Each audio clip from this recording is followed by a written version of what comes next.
In the cold corridor of the hospital, while the sound of hurried footsteps echoed through the shiny tiles, I stood there trying to understand how my life had become the kind of scene that we only see in police cases on television.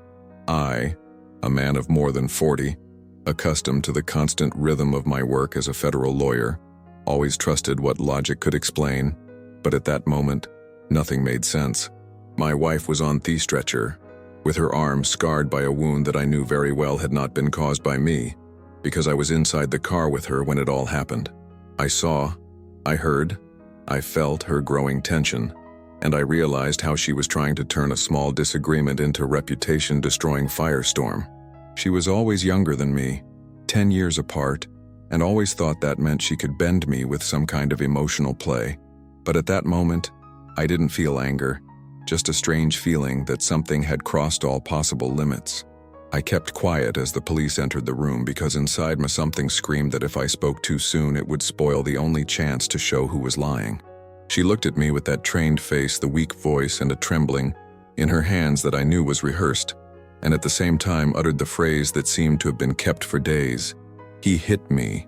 That cut through the air like a blade. It was a phrase that could end any man, especially someone in my area, someone who deals with investigations, accusations, evidence, and reputations every day. I knew that all it took was a poorly written report or a misinterpretation to turn my life into a hell that I could never undo. The police looked at me expecting some reaction, but I decided not to give her the show she wanted. I realized at that moment that I didn't need to win by screaming, because the more I was silent, the more she would sink into her own lie.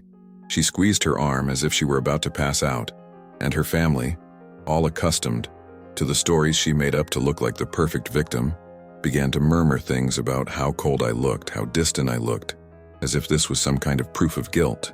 I watched every detail, because this was the kind of moment when the smallest gesture could become a weapon. She threw her head back, put her hand on her forehead, took a deep breath, and continued the performance with a precision that I had already seen when she tried to manipulate any situation inside our house. I knew that she had provoked arguments in the last few days. I knew that she left small scratches on her own body and then insinuated that something had happened. I even knew that she had sent messages from her own cell phone to create a false history. She thought I wouldn't notice, but I saw every detail and kept quiet because I had time. She was in a hurry. Then Urs asked everyone to wait a few minutes, and my wife smiled, thinking she was winning an ally. I kept standing still, watching, breathing slowly, because at that moment I stopped being a victim and became just someone who was waiting for the right moment. When the nurse returned, she did not bring medication or compresses or anything like help. He had a tablet in his hands and the serious face of someone who'd found something that would change everything. My wife straightened her hair as if she was ready to receive more attention, but when the nurse pressed play, the whole room heard the noise of the car door closing. And then the image appeared showing my wife slamming her own arm against the panel over and over again, telling herself that it would look real that way. The video showed her adjusting her hair, rehearsing the tone of her voice, breathing as if she were entering a role. I saw the color disappear from her face. I saw the police look at each other. I saw her family members lose their speech, and at that moment I knew that the mask had fallen off once and for all. When the nurse finished showing the video, the silence that took over the room seemed too heavy for anyone to breathe. I stood there looking at my wife as if looking at someone who had finally dropped all the masks at the same time. She tried to say something, but her voice wouldn't come out. The officers exchanged a quick glance, and one of them held the radio, asking them to wait a few more moments. I stood still, because that's exactly what she never understood in all those years. I didn't need Torak to prove anything. I just needed to watch while the truth worked alone. She trembled, and I saw that she was no longer part of the theater. It was fear, real fear of someone who realized, too late, that he crossed the line from which there is no return. It took a deep breath, remembering the last few days, the little trap she tried to set up, the arguments provoked for no reason, the superficial cuts that appeared on her arm when I came home from work, the messages sent to her own cell phone trying to create a history that pointed to me. She thought that it was all genius, that anyone would fall. But the problem is that she never took into account that I saw it every day in court. People trying to invent evidence, people creating stories, people trusting their own lies as if it were impossible to be discovered. But they were always discovered. Always. tried to warn my wife in so many ways. I tried to show that it was not healthy, that we were going down a very strange path. But she always responded to me with that youthful arrogance, as if she lived in a world where nothing and no one could touch her. She said that I was too old, that I thought too much, that I didn't understand how things worked nowadays.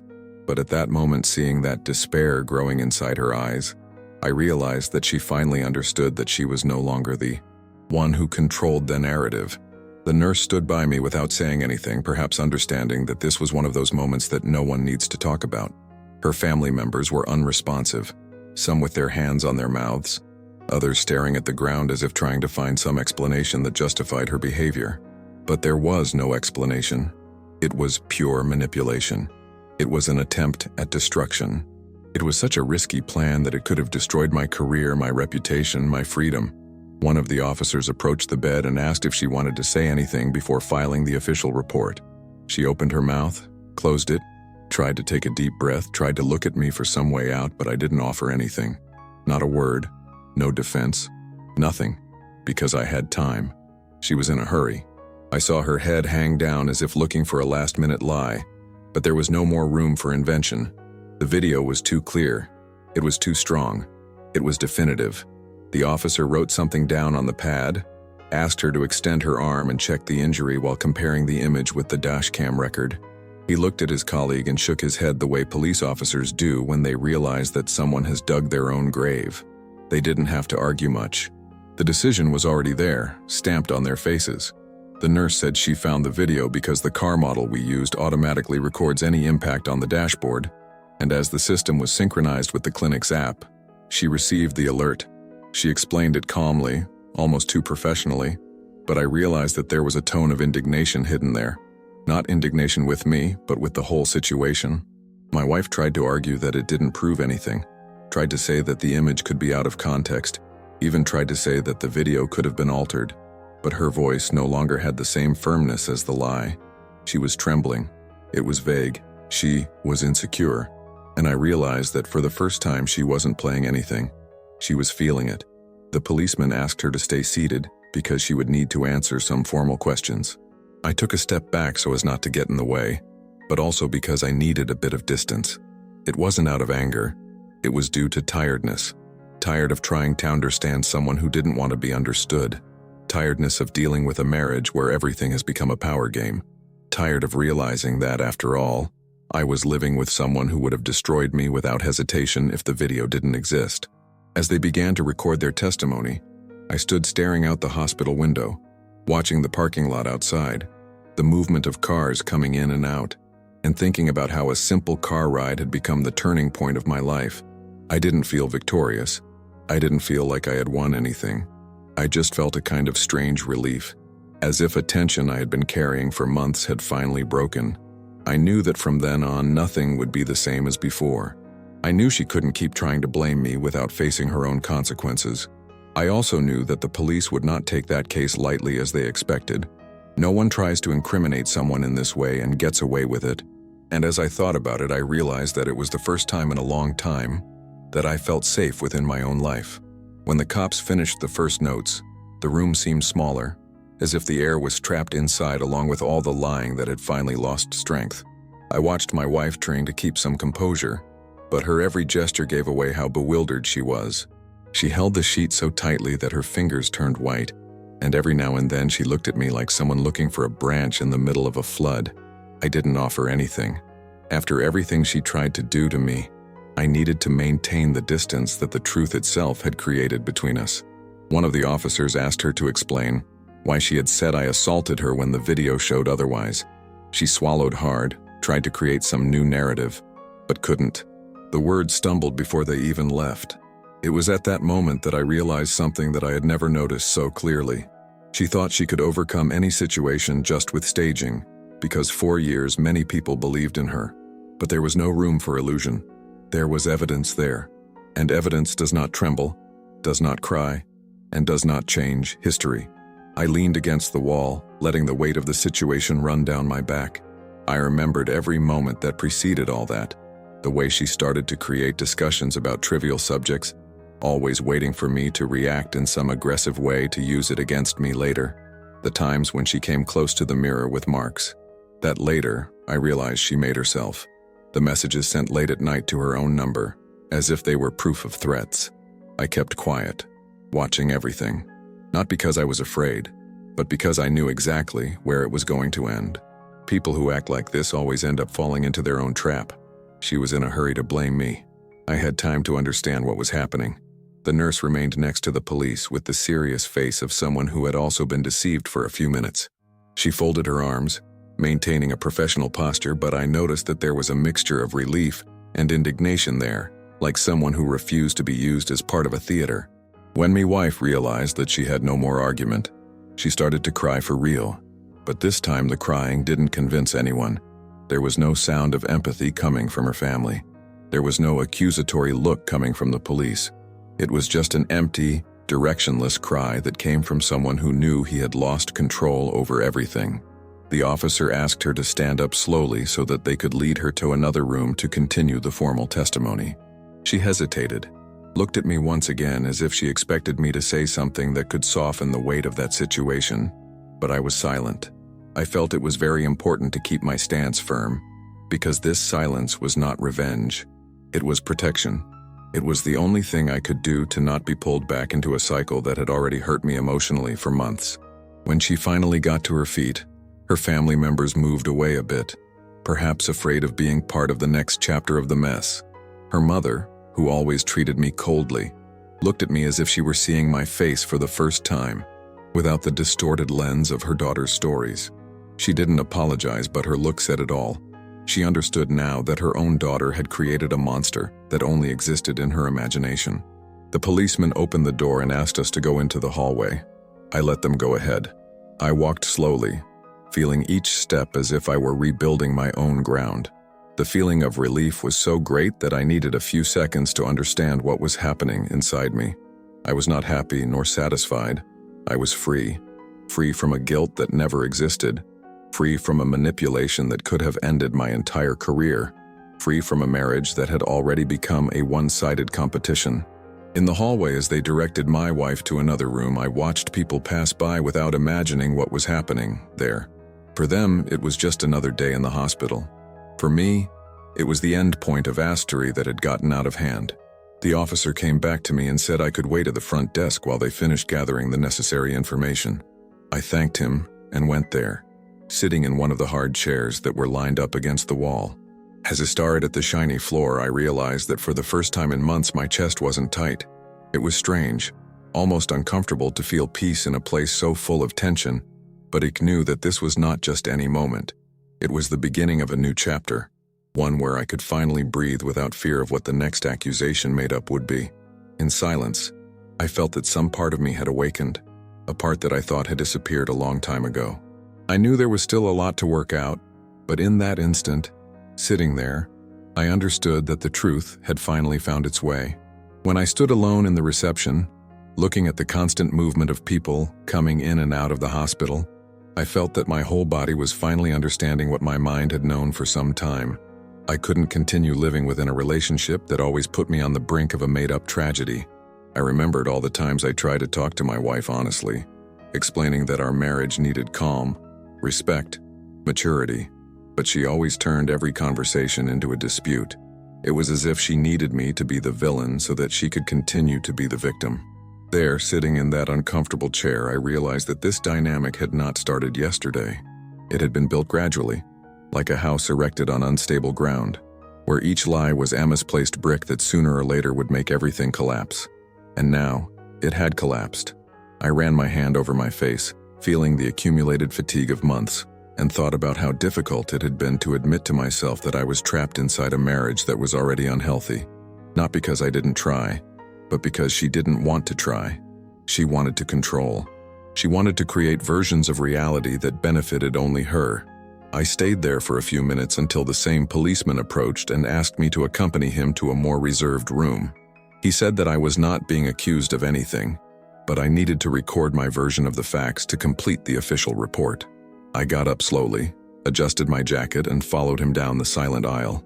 The room where they put me had a small table, 2 chairs, and a strong smell of disinfectant. He sat down, opened his notepad, and asked me to start by explaining from the moment we got in the car that morning. I took a deep breath, because reliving that moment was not easy. I told her how she started an argument apparently for no reason, how she seemed uncomfortable, restless, how she looked at the panel with an expression that I didn't understand at the time. I told her about the exact moment she asked me to stop the car, about how she hit her own arm hard, repeating the movement several times. I also told her that I tried to stop her, not because I imagined what she was planning, but because it didn't seem normal. The policeman listened to me attentively without interrupting, just writing down each point, I said calmly. When I finished, he took a deep breath and closed the block. He said the dashcam recording would be attached to the report, and that due to the seriousness of the false accusation, the department would have to look into the case as attempted criminal fraud. He explained that false accusations of this type are considered serious in the United States, especially when they involve an attempt to manipulate evidence. I listened to it all with the strange feeling of finally being protected by something that didn't depend on me. It wasn't my word against hers. It was the truth versus the story she tried to create. He asked me to wait a few minutes while they arranged the next procedures and left, closing the door behind him. I sat there alone, staring at the table and feeling a mixture of relief and disappointment. Relief that I was no longer the target of a lie that could have ended my life. Disappointment for realizing that the person I chose to share my house with had been able to do all that coldly. I knew that when it was all over, there would be no more marriage, there was no turning back. The door opened a few minutes later and the nurse came in to check if I needed water or something to eat. I thanked him and accepted a glass of water, feeling my throat relax a little after everything I had said. She stood there for a few seconds with a gentle but serious look. He said that he had seen many complicated cases in the hospital, but that this one had something different. Not because of the severity of the injury, but because of the intensity of the lie. She said it was noticeable from the beginning that something didn't fit. She added that while she couldn't get involved directly, she was relieved to have found the video before something worse happened. I thanked her again, more sincerely this time, because I knew that if she hadn't paid attention to the system's alert, maybe I was being handcuffed at that very moment. She left me in the room and left, and I wondered how many times that woman had avoided silent tragedies of people who had gone through the same kind of manipulation. When the police officer returned, he informed me that my wife would be taken to another unit of the hospital for psychological evaluation before any legal action. It was standard procedure, but after that, he would formally answer for the attempted false accusation. I nodded slowly, absorbing every word. I didn't feel revenge. I didn't take pleasure in knowing that she would face consequences. I just felt that reality was finally in the right place. It was strange to realize that for the first time in a long time, I didn't have to explain myself. I didn't need to defend myself. The truth was on my side, and she was stronger than any Lee. When I was finally cleared to return to the main hallway, I was walking like someone who had just been through a storm that was too long. The hospital remained the same, with doctors coming in and out of the rooms, with patients talking quietly, with carts being pushed by the assistants. But to me, everything seemed different. I felt as if I had left a huge weight stuck back there, in that room where I told my version of the facts. With each step I took, something inside me reorganized itself, as if my life was slowly returning to the axis from which it had been taken in the last few months.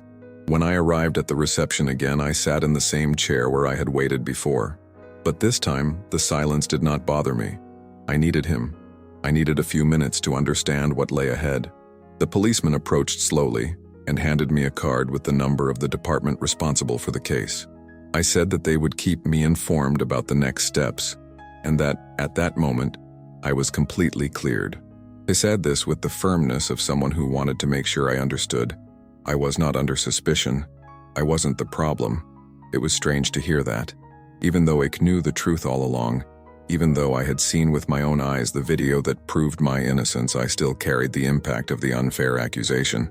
Maybe because when someone you love tries to destroy your life, the damage doesn't go away just because the evidence comes out. The officer shook my hand before leaving, and that simple gesture served as a final point I needed. I stood there for a few more seconds, and then decided to get up and walk towards the exit. The cold air outside hit my face, and for the first time in a long time I felt like I could breathe without fear. People hurried through the parking lot, each living their own story, and I stood there for a moment watching Everything like someone who had just woken up after a night too long. I knew my marriage was over. There was nothing that could be rebuilt after that. It wasn't a fight. It was not a misunderstanding. It was a real attempt to destroy my freedom, my career, and my reputation. And worse, it was planned. I remembered the times I tried to talk to her, the frustrated attempts to bring clarity into our house, and I realized that she didn't want clarity. She wanted control. And when he couldn't, he tried to use the most dangerous lie there is against a man. It was hard to accept that someone who slept next to me could have this coldness, but accepting it was necessary, because that was what the truth showed without leaving room for doubt. As I walked to my car, I felt something I didn't expect. Gratitude for the technology that she herself ignored. The dashcam was not there to protect me. It was a simple piece of equipment, which I left on out of habit. But that morning it became the boundary between my life continuing normal and my life becoming a nightmare. And it was strange to realize that the detail she never imagined existed was the same one that kept her from destroying everything. When I got in the car, I stared at the dashboard where everything had happened hours before. I leaned my head against the backrest and let out a long sigh, not from physical fatigue but from emotional exhaustion. I wondered what would have happened if the video hadn't been recorded. The accusation would have gone ahead. I would be removed from work. My reputation would be questioned. Maybe even my freedom would be put at risk. And all this based on a cold lie. But none of this happened because the truth was recorded there, in an objective way, impossible to distort. I started the car and stood still for a few moments before leaving. There was no hurry. For the first time in months, I didn't have to rush to put out any emotional fires. I just needed to keep going. And as I drove away from the hospital, I realized that it wasn't just the marriage that ended there. It was a whole phase of my life. A phase marked by tension, manipulation, and false narratives. I didn't know exactly what it would be like from now on, but I knew it would be better. I knew that the truth had given me another chance, and I didn't intend to waste it.